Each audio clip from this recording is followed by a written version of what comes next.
Welcome to Stoic Philosophy for Life. This is not just a place to listen to books, it's a space to feel them with your soul. Here, we illuminate your mind with timeless lessons. Awaken your inner strength, cultivate self-minded discipline, and guide your journey of personal growth.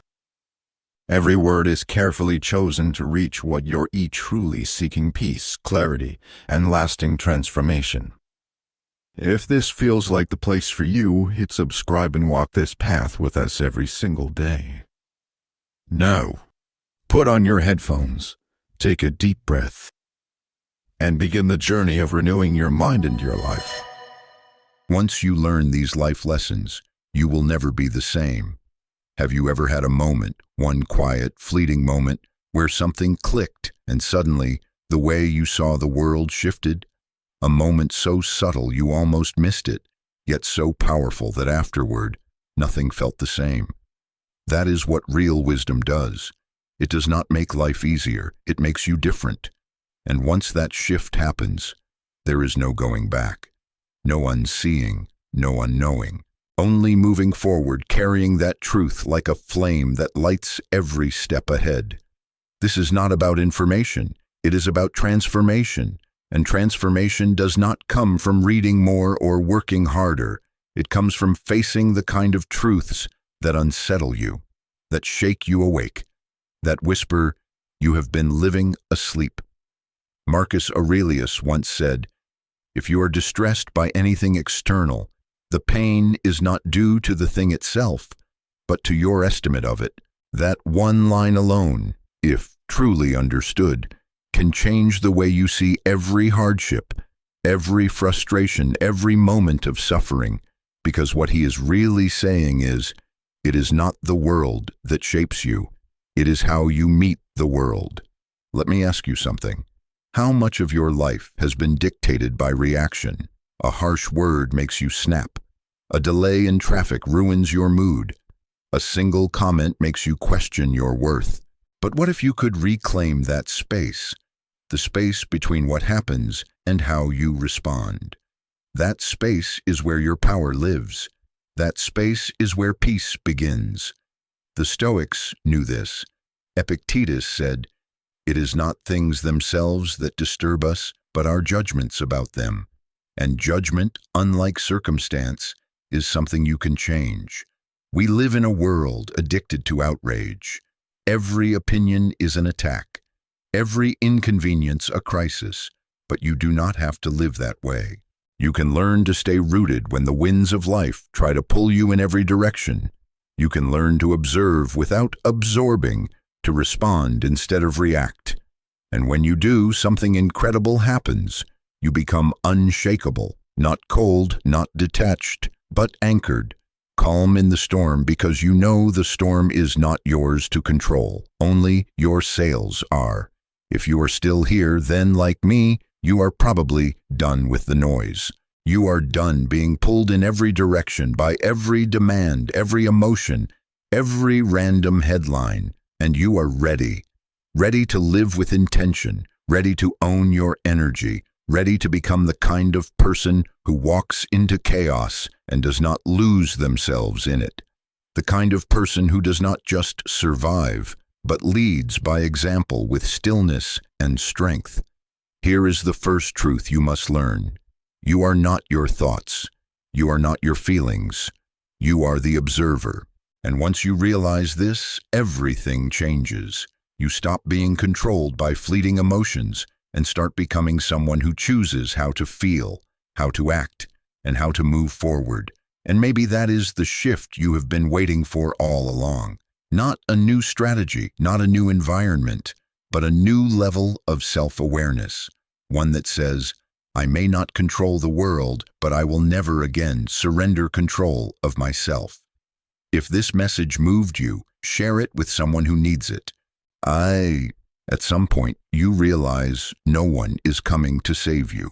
Not the perfect mentor, not the right relationship, not the ideal timing, and that realization can feel heavy, even heartbreaking, because we are taught to wait, to hope, to believe that one day someone or something will arrive to make it all better. But the longer you wait, the more you see the truth. The person you have been waiting for is you. This is not a message of despair, it is a message of liberation. Because when you finally stop looking outward for rescue, you start looking inward for strength. That is when everything shifts. You stop waiting for circumstances to change, and you begin changing the way you meet them. You stop waiting for validation, and you begin validating your own worth through action. You stop begging the world to make space for you, and instead, you walk in and claim it. The Stoics knew this deeply. Marcus Aurelius wrote, "Look well into thyself. There is a source of strength which will always spring up if thou wilt always look. That strength is not flashy, it is not loud, but it is there, quiet, steady, waiting to be remembered. You do not need to be saved. You need to be reminded of your resilience, reminded of your ability to endure, to rise, to begin again and again and again. Let me tell you something difficult, but necessary. The longer you wait for someone else to fix your life, the longer you remain a passenger in it. And passengers do not get to choose the destination. They are taken wherever the driver goes. Is that really how you want to live? Or would you rather sit behind the wheel, even if the road is rough, even if you are unsure, even if you have to learn how to drive along the way? There was a man who spent years waiting for the right opportunity. He waited for someone to notice him, to open a door, to believe in him. But nothing came, until one day he looked in the mirror and said, "If no one opens the door, I will build one." That moment changed everything, not because the world changed, but because he stopped waiting for the world to change. He changed himself. If you are still listening, then deep down, you already know this. You are not here to be rescued. You are here to remember your strength. You are here to lead yourself out of the confusion, the waiting, the fear. No more hoping someone sees your worth. No more postponing your power. No more shrinking to fit into someone else's plan. This is your life, your path, your responsibility. And when you stop waiting to be saved, you begin the work of becoming someone worth saving by yourself, for yourself. You become your own safety, your own anchor, your own source of stability. That is not lonely. That is sovereignty. So here is your next step. Stop asking who will fix it. Start asking, what can I do now with what I have from where I am? And then do it. Not perfectly, but bravely. One of the most jarring realizations in life is this: the world does not owe you anything, not fairness, not understanding, not success. You can be kind and still be mistreated. You can work hard and still be overlooked. You can do everything right and still lose. And if you are not prepared for that truth, life will feel like a series of betrayals. But once you accept it, not just intellectually, but fully, you become untouchable. It sounds harsh, but it is actually one of the most freeing lessons you can learn. Because the moment you stop expecting the world to be fair, you stop being disappointed by it.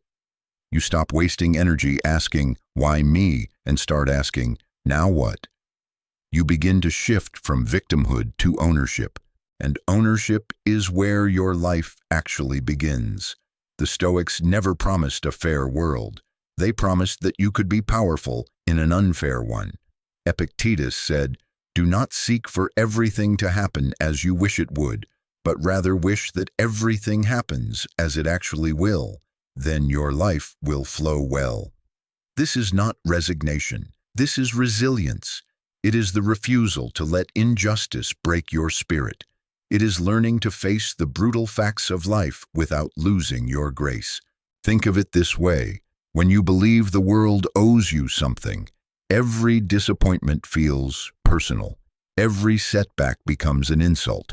But when you understand that no one is coming to hand you what you deserve, you stop waiting and start creating. You stop demanding fairness and start cultivating strength. There was a woman who lost her job after 20 years. No warning, no explanation, just gone. For a while, she was angry. She felt betrayed. But one morning, she looked in the mirror and said, "This world does not owe me closure. I owe myself a future." That was the day she stopped mourning what was lost and started building what came next. That is the power of this lesson. Not bitterness, but clarity. If you are still listening, maybe life has been unfair to you too. Maybe you have stories that still sting, people who hurt you, systems that failed you. But you have a choice. Carry those wounds like weights, or turn them into wisdom. You are not defined by what happened to you. You are defined by what you do with it. This world may not owe you kindness, but that does not mean you should stop offering it. It may not reward your effort right away, but that does not mean you should stop showing up. Because your value is not measured by how the world treats you. It is measured by how you continue to show up in spite of it. Once you stop expecting life to be fair, you stop flinching every time it is not. You move forward with calm resolve, not because the world is gentle, but because you have chosen to be strong. We live in a culture that worships speed. Hurry is the default. Productivity is the measure of worth. Slowing down is seen as weakness, and because of this, most people are sprinting through life, faster, louder, busier, yet strangely lost. They chase goals they barely understand, move from one distraction to the next, and measure success by how much they can cram into a single day. But here is the quiet truth no one says out loud. Just because you are moving does not mean you are living. Just because you are busy does not mean you are growing. And just because you are achieving does not mean you are aligned. The Stoics knew this long before modern life made it worse. Seneca wrote, "It is not that we have a short time to live, but that we waste much of it." And one of the biggest wastes is not doing nothing. It is doing the wrong things too fast for too long without ever asking why. Life is not a race. There is no finish line you are trying to reach. The finish line is death, and yet we treat each day like we are behind, chasing, consuming, competing, without realizing that in the rush to get there, we are missing what is already here. Think about it. When was the last time you sat still and actually noticed your life? Not scrolled through it, not scheduled it, not ran from it, but noticed it, the way your coffee smells in the morning, the way your shoulders relax when you take a deep breath, the way your body speaks to you in fatigue, not as failure, but as a request. These moments are not small, they are everything, because a life that is only lived in the big, dramatic events is not a life. It is a performance. Real life happens in the margins, in the pauses, in the slow, unremarkable seconds that most people are too distracted to feel. There was once a man who worked 80 hours a week for 20 years. He said he was building something, but he never saw his children grow up. He missed funerals, birthdays, conversations. One day, after retiring early, he sat at a cafe and watched the world pass by. And he wept, not because of guilt, but because of clarity. He said, "I built something big, but I missed everything that mattered." That is not a failure of effort. That is a failure of awareness. And it is one we can avoid if we are willing to stop long enough to ask ourselves, where am I going and why? Speed is seductive. It gives us the illusion of progress. It makes us feel like we are in control. But you do not need more speed. You need more direction, more clarity, more intention. Because the real danger is not going too slow. It is climbing a ladder that is leaning against the wrong wall. And by the time most people realize that, they are too tired to climb back down. Marcus Aurelius used to wake each morning and remind himself, "You have been made by nature for the purpose of doing good. Do it. Not rush, not impress, not conquer. Just do good, quietly, steadily, honestly. And that kind of life requires slowness. It requires attention. It requires presence. Not multitasking, but full-hearted participation in whatever moment you are in. That is where meaning lives, not in how much you do, but in how present you are while doing it. Most people never stop to examine the pace they are living at. They just go, wake up, react, consume, work, collapse, repeat. And beneath that rhythm is often a deep, aching question. What am I even running toward? We postpone joy. We defer peace. We tell ourselves we will breathe after this project, after this promotion, after the kids are older. But peace delayed is peace denied. And eventually, the life we were rushing through becomes the life we wish we had paid attention to. There is a difference between motion and meaning. You can build an empire and feel empty. You can be admired by everyone and still be disconnected from yourself. The Stoics were not interested in speed. They were interested in substance. In asking not, how much did I do today, but was I just? Was I disciplined? Did I act with integrity? Those questions slow you down. They ground you. And most of all, they clarify what truly matters. Slowing down is not laziness. It is precision. It is the courage to say, I will not be swept away by the current. It is the strength to pause before reacting, to breathe before responding, to think before deciding. And in those pauses, life starts to open. You begin to notice the small details, the tone in someone's voice, the beauty of a quiet moment, the difference between a real yes and a forced one. These are not trivial things. These are the things that make a life feel whole. Ask yourself this. What are you doing right now that feels urgent, but is actually unimportant? What are you saying yes to out of habit, but secretly resent? What would happen if you did less, but did it better? These are the questions that disrupt the autopilot. These are the questions that create space. And in that space, you find yourself again. If you are still here, then maybe you have already felt it. The exhaustion, the pressure, the quiet voice inside you saying, there has to be more than this. There is. But you will not find it by speeding up. You will only find it by slowing down, by stepping back, by asking the questions most people are too busy to face. You are not behind. You are not late. You are exactly where you need to be, to begin again, to realign, to return to what matters. You do not need to rush, but you do need to stop drifting.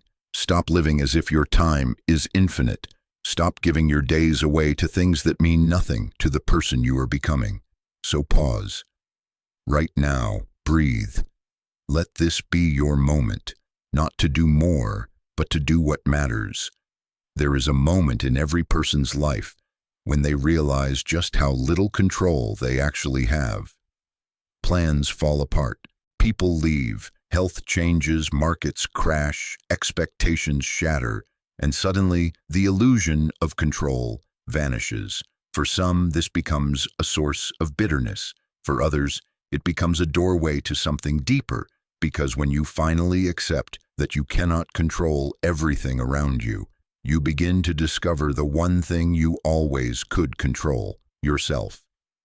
This is the core of Stoic philosophy. Epictetus said it plainly. Some things are in our control and others not. Your actions, your thoughts, your choices, these are yours. Everything else, what people say, what they feel, what happens tomorrow, that is not. And the sooner you make peace with this, the stronger you become, not because life gets easier, but because you stop wasting energy on things that were never yours to carry in the first place. Most people live as if the world needs to cooperate for them to be okay. They need people to agree, situations to go smoothly, everything outside to fall in line so that they can feel peace inside. But that is not peace. That is dependence. And dependence breeds fragility. One wrong word can ruin their day. One traffic jam can unravel their patience. One rejection can destroy their confidence. This is not strength. This is slavery, slavery to things beyond your control. Imagine instead that your peace did not depend on the world behaving. Imagine if your clarity, your focus, your joy were anchored in something no one else could touch. That is what the Stoics trained for. That is what true power looks like. It is not about dominating others. It is about mastering yourself. And when you learn that, you become someone the world cannot shake. Someone who walks into chaos and remains composed. Not because they are numb, but because they are rooted. Let me tell you a story. A young athlete was about to compete in the biggest event of his life. On the morning of the final, he twisted his ankle, just enough to throw him off. His coach expected anger, panic, disappointment. Instead, the young man said, "I cannot control the injury. I can control how I respond to it." He adjusted his plan. He focused on his mindset. And while he did not win the gold, he walked away proud because he won the battle that mattered most. That is what this lesson teaches us. Life will not always cooperate. People will not always understand. The world will not always reward your effort, but you always have a choice in how you show up. And that choice is where your freedom lives. It is where dignity lives. It is where transformation begins. You see, your response is your responsibility, not because you asked for what happened, but because what you do next is still in your hands. That is the difference between reacting and responding. Reaction is impulse. Response is intention. And intention is the mark of someone who has begun the real work, not of controlling the world, but of governing the self. Marcus Aurelius, amidst the chaos of war and empire, wrote in his journal, "You have power over your mind, not outside events. Realize this, and you will find strength. That strength is not loud. It does not scream or boast. It is quiet, calm, deeply anchored, the kind of strength that does not need to prove itself because it knows who it is." Ask yourself, how much energy have you spent trying to control things that were never yours? The way someone feels about you, the timing of an opportunity, the way a conversation unfolds. Every ounce of that energy, when misdirected, weakens you. But when you reclaim it, when you redirect that same energy inward toward your own actions, your own choices, your own mindset, you become powerful beyond belief. You stop trying to win arguments and you start winning clarity. You stop needing others to agree, and you start standing firm in your truth. You stop fearing the unknown, and you start preparing yourself to meet it with steady hands. And if you are still here, then maybe this lesson is already stirring something inside you. Maybe you are tired of being tossed around by things you cannot predict. Maybe you are ready to stop outsourcing your peace to external conditions. If so, then this is your moment. Not to gain more control, but to become the kind of person who no longer needs it. Because the real win is not in controlling life. It is in meeting whatever life brings. With presence, with principle, with power. There is no life without loss, no journey without endings, no love without the risk of grief. At some point, you will lose people you thought would stay forever. You will outgrow places you once called home. You will watch dreams fall apart, not because you failed, but because life had other plans. And in those moments when the familiar vanishes and the ground shifts, you will be tempted to believe that something in you is broken, that you are not whole anymore. But hear me clearly. Loss is part of life. It does not mean you are less. It does not mean you have failed. It means you have lived. The Stoics understood this better than most.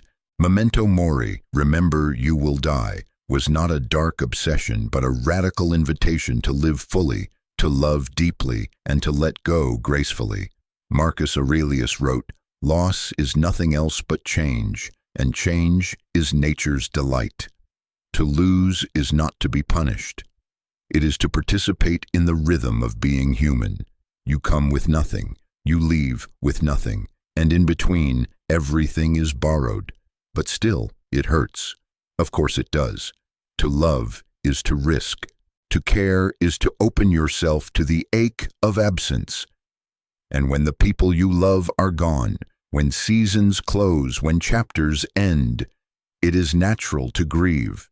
Grief is not weakness. It is the cost of connection. It is the proof that something mattered, that someone mattered, and you are allowed to feel it, fully, without shame, without a timer, without needing to rush your return to normal. There was a woman who lost her husband after 40 years. People told her to move on, to stay busy, to distract herself. But she chose something else. Every morning she sat in the same chair they once shared and whispered, "I still carry you with me." Not as a way of holding on to the past, but as a way of honoring it.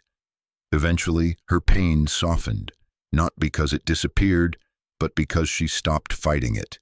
She let it live beside her, not inside her, and that made all the difference. If you are still listening, maybe you have lost something too, someone, a version of yourself, a season that will never return, and maybe you feel like the ground has not quite settled yet. Let me remind you, your pain is real, your heartbreak is valid, but so is your strength. So is your ability to hold sorrow in one hand and still build something with the other. Loss will shape you, but it does not have to define you. What defines you is what you choose to do next. Whether you close your heart or open it wider, whether you collapse or rise, whether you give up or grow deeper roots. You see, the goal is not to avoid loss. That is impossible. The goal is to live in such a way that when loss comes, you are not destroyed by it, but deepened through it. That you do not become bitter, but better. That you do not shut down, but soften into something wiser, more grounded, more real. Seneca wrote, "He who fears death will never do anything worth of a man who is alive." But you could say the same about all forms of loss. If you fear it too much, you will never love freely. You will never risk deeply. You will never show up fully. But once you accept that loss is part of the deal, you begin to live differently, not recklessly, but courageously. You say what you mean. You love while you can. You release what is no longer yours with grace, not grasping. And maybe if you are still listening, you feel that shift already happening inside you. You are no longer interested in pretending nothing hurts. You are no longer looking for ways to numb the ache. You are ready to carry it with honor. You are ready to let loss transform you, not erase you, because loss does not end you. It invites you to begin again from a deeper place, a place that understands that even when something ends, you do not have to. If you are still here listening, then, like me, you have likely experienced something irreversible, a goodbye that came too soon, a version of yourself you had to bury, an old identity that no longer fits. You are not alone, and you are not done. You are becoming. The problem is not that you are not doing enough. The problem is that you are doing too much of what disconnects you from yourself. Too much noise, too much proving, too much pretending to be okay when you are not. But when you start subtracting what is unnecessary, you begin uncovering what is essential. Your peace, your clarity, your real voice. Not the voice that tries to please everyone, but the one that speaks from a grounded place inside you. The voice that already knows what to do next. Let me ask you something. What could you let go of today that would make space for your soul to breathe? One obligation, one thought pattern, one excuse, one mask. You do not need to clear it all. You just need to begin, because peace is not a destination you arrive at. It is something you uncover. Once the clutter is gone, you are not here to be everything to everyone. You are here to be true to the few things that matter most. And that requires subtraction, not as sacrifice, but as self-respect.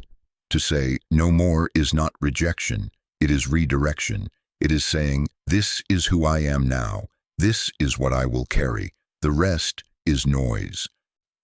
And if you are still listening, then maybe, like me, You have felt the heaviness of too much pressure, too much chasing, too much noise inside your own mind. Then let this be the shift.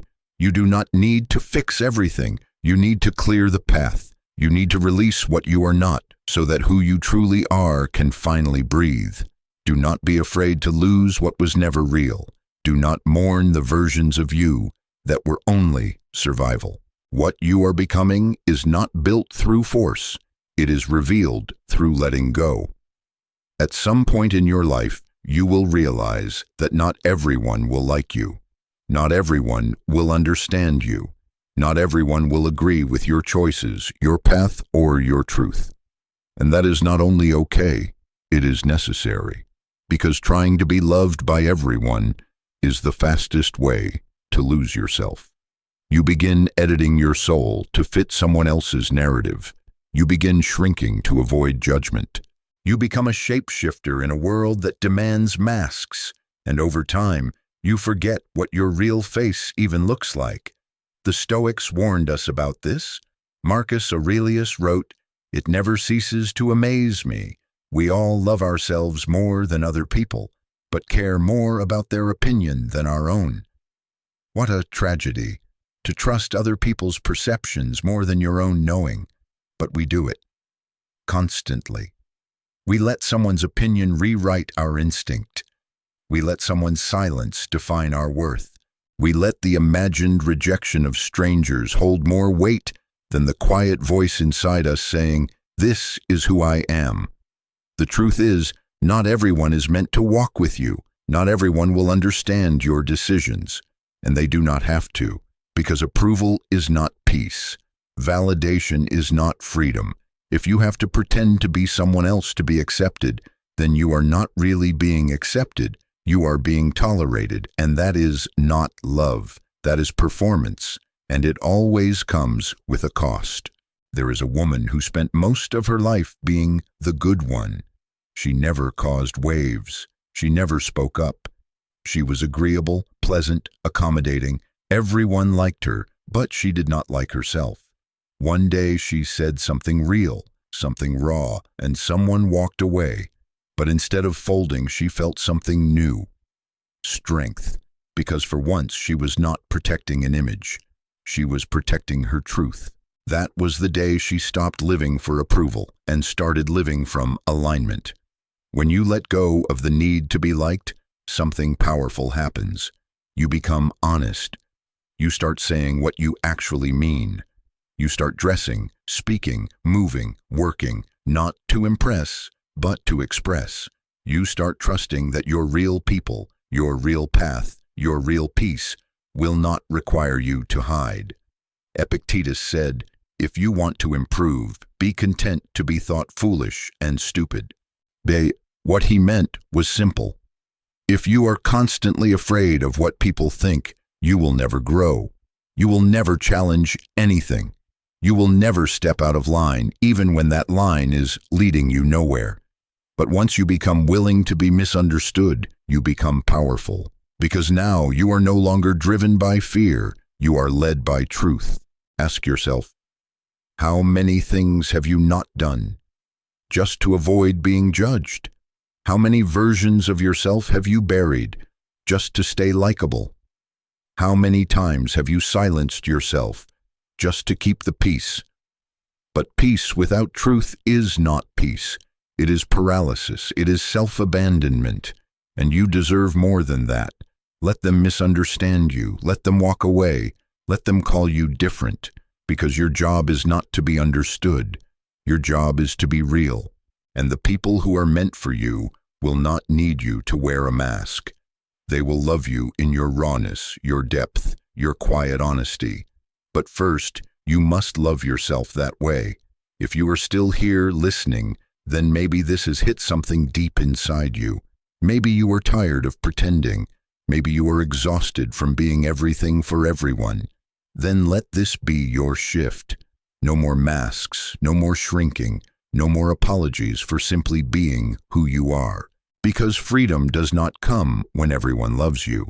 It comes when you no longer need them to.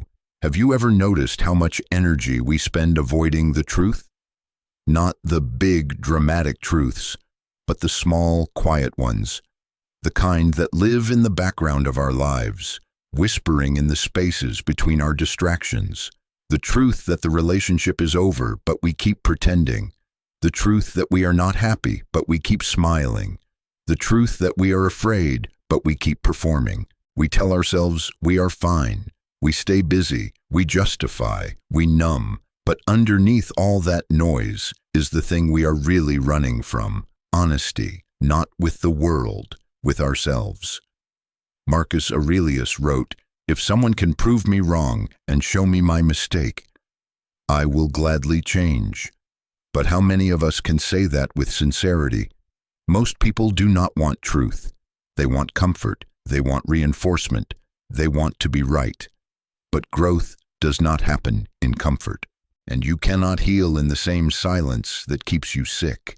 At some point, if you want to change your life, you will have to confront the parts of yourself you have been avoiding, the habits, the excuses, the stories, the shadows.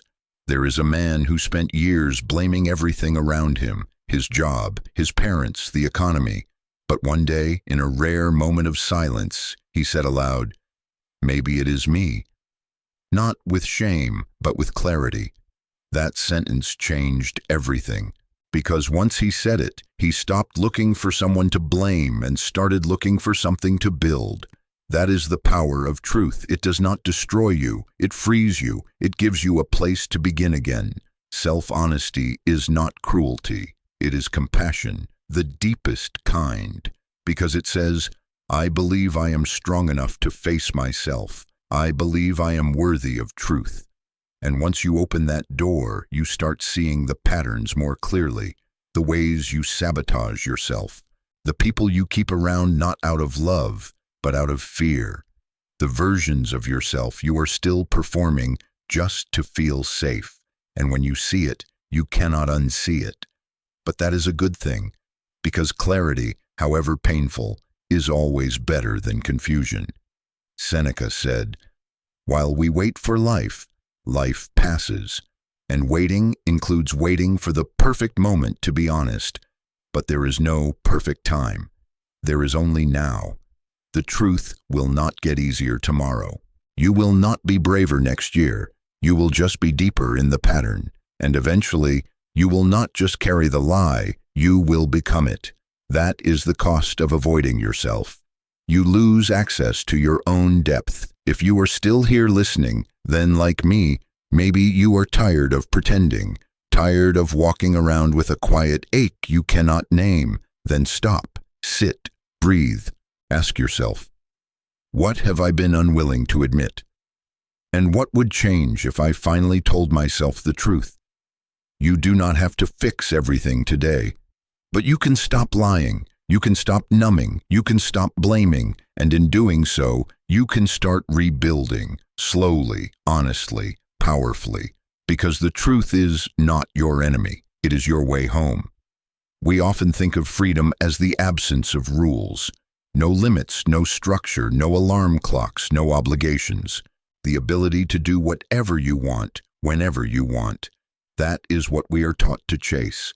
That is what many believe success will one day grant them, freedom. But here is the great paradox. Real freedom does not come from doing whatever you want. It comes from having the discipline to do what is right, even when you do not feel like it. Discipline is not the enemy of freedom. It is the foundation of it. Epictetus said, "No man is free who is not master of himself." And mastery does not come through chaos. It comes through order, through repetition, through the quiet, daily choices that seem insignificant in the moment, but shape the architecture of your future. Waking up on time, saying no when it is easier to say yes, choosing presence over distraction. These are not glamorous acts. No one applauds them, but they build a kind of inner strength that cannot be faked. Most people want the result of discipline without the process. They want confidence without the practice, focus without the boundaries, peace without the structure. But it does not work that way. A peaceful mind comes from a well-governed life. And a well-governed life comes from the ability to delay gratification, to face discomfort, to stick to something longer than your moods allow. That is what separates the free from the enslaved, not chains on their hands, but chains in their habits. There was a young man who dreamed of being a writer. He had talent, passion, vision, but he lacked structure. He wrote only when inspired. He waited for motivation, and for years, nothing happened. Until one day, an older mentor told him, "Treat your gift like a job, or one day it will feel like a burden." That line struck him. He began waking at 5, writing at the same hour, even when the words were bad, especially when they were bad. And over time, the work began to shape him, not just as a writer, but as a person, because the routine taught him what no moment of inspiration ever could. You cannot create anything meaningful without discipline. Marcus Aurelius ruled an empire, but his real battles were internal. In his private writings, he was constantly reminding himself to stay committed to his principles, to wake early, to resist temptations, to master his emotions. He knew that power without discipline was dangerous, but discipline, even in the smallest acts, made him strong, grounded, clear. And that clarity was his edge, not his title, not his wealth, but his self-control. You see, when you do not have discipline, you are not free. You are a prisoner of impulse, a slave to your emotions. You eat what feels good in the moment, even when it ruins your energy. You say things you later regret because you never learned to pause. You abandon projects halfway through because you have not trained your mind to endure discomfort. And slowly, your life begins to shrink, not because you are not capable, but because you have not built the structure that allows your potential to take form. True freedom is not about doing what you want. It is about becoming the kind of person who consistently chooses what is good for them, even when it is boring, even when it is inconvenient, even when no one is watching. That is integrity. And integrity is what makes your inner world strong enough to withstand the chaos of the outer one. Without it, you are at the mercy of whatever mood, whatever temptation, whatever distraction comes next. But with it, you become immovable, focused, calm, not because life is easy, but because you are prepared. The Stoics believed that the disciplined man is the most dangerous kind, not in aggression, but in resolve. He cannot be bribed by comfort. He cannot be swayed by opinion. He cannot be rushed by urgency. He does not need permission to start, and he does not need applause to continue. Because his reason is clear, his habits are chosen, and his standard is set from within, not dictated by the world around him. Ask yourself honestly, where in your life are you waiting for motivation when what you need is structure? Where are you relying on emotion when what you need is a plan? Where are you making promises to yourself but not following through? These are not questions of morality. They are questions of mastery. And mastery only comes through consistent discipline, quiet, imperfect, but unwavering. If you are still here, then perhaps something in you already knows. You are tired of starting over. You are tired of living by impulse. You are tired of knowing who you could become, but not building the habits to get there. Then this is your moment, not to make a dramatic change, but to begin keeping small promises to yourself. Wake up 5 minutes earlier. Move your body. Write 1 paragraph. Meditate for 60 seconds. Whatever the habit is, begin. And more importantly, keep beginning. That is how discipline is built, not in grand gestures, but in the repetition of small ones. Because one day, when the noise clears and the pressure lifts and the circumstances change, you will look back and realize it was not talent that built you. It was not luck. It was not motivation. It was the quiet, steady discipline that no one saw, but you never stopped showing up for. There comes a point in every person's life when the path gets blurry. You wake up and feel a quiet emptiness, not because something is wrong, but because nothing feels deeply right. You are not falling apart, but you are not fully alive either. You go through the motions, you smile when you should, you work, rest, repeat. But under it all, there is a dull question that keeps echoing in the background. What am I doing all this for? Most people avoid that question. They bury it under distractions, under routine, under the next achievement. But it never really goes away, because that question is not a sign of weakness. It is a sign that something inside you is waking up, and that something is tired of drifting. The Stoics would call this a moment of alignment, a chance to return to yourself. Seneca wrote, "If a man knows not to which port he sails, no wind is favorable." In other words, it does not matter how fast or how busy you are if you have no idea where you are trying to go. Speed without direction is not progress, it is a loop. And many people spend their entire lives trapped in that loop, never pausing long enough to ask the only question that matters. Is this the life I actually want to live? Let me tell you the truth. You do not need to have it all figured out. You do not need a 5-year plan or a vision board full of perfect outcomes. What you need is one clear next step, anchored in your values, not your fears. That is the difference between drifting and living. Drifting is passive. It is reactive. It says, I will go wherever life takes me. But living with purpose says, even if I do not know the full path, I will choose what feels honest now. I will walk forward with my eyes open, even if the road is foggy. There was a man who spent most of his 20s doing everything he was supposed to do. He graduated, got a stable job, moved up, but every Sunday night he felt sick.